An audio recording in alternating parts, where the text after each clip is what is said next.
All he needs is his face. To ride the Moscow metro, Vladimir Belyakov has to pause in front of the facial recognition cameras set up at the ticket turnstiles, then he can get on his way. Belyakov is one of around 15,000 people who've been volunteering to test the Moscow metro's so-called face pay system, which has now been opened to the wider public. Usually you have to take the right card out, or you have to find your metro pass or your credit card in your backpack or your pocket. Here you don't have to find anything. You don't even have to take off your mask. You just walk up, pass through, and that's it. Test passengers had to provide a mobile phone number, credit card details, and a photo to register for face pay. The Moscow Metro assures users of the facial recognition system that their personal and biometric data won't be passed on to third parties. The data is stored in a protected system here, and people's bank details are stored on the side of the banks themselves, so they're completely safe as well.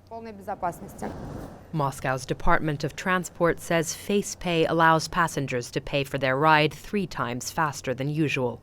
The system is now in place on all 14 Moscow metro lines, and there are plans to introduce it on other public transportation like buses and streetcars as well. Above ground, Moscow already has over 200,000 facial recognition cameras. After opposition protests earlier this year, police used footage from the surveillance camera network to arrest several demonstrators. Privacy campaigners warn that the authorities are expanding facial recognition networks to gain more political control.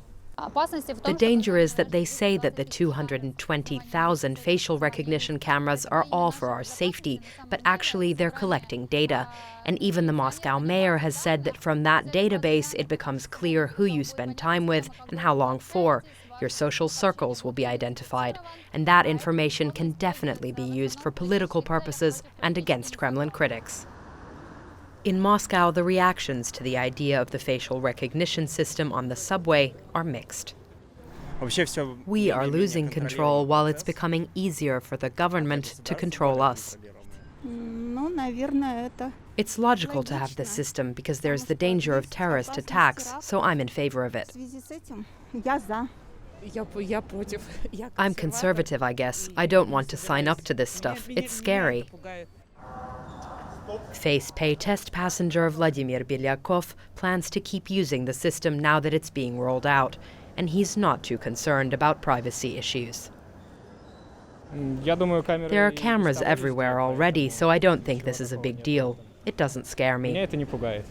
Moscow's transport authority has promised that for now traditional payment methods for the city's metro system will remain in use, but they say there may soon be a discount for anyone who opts to pay using their biometric data.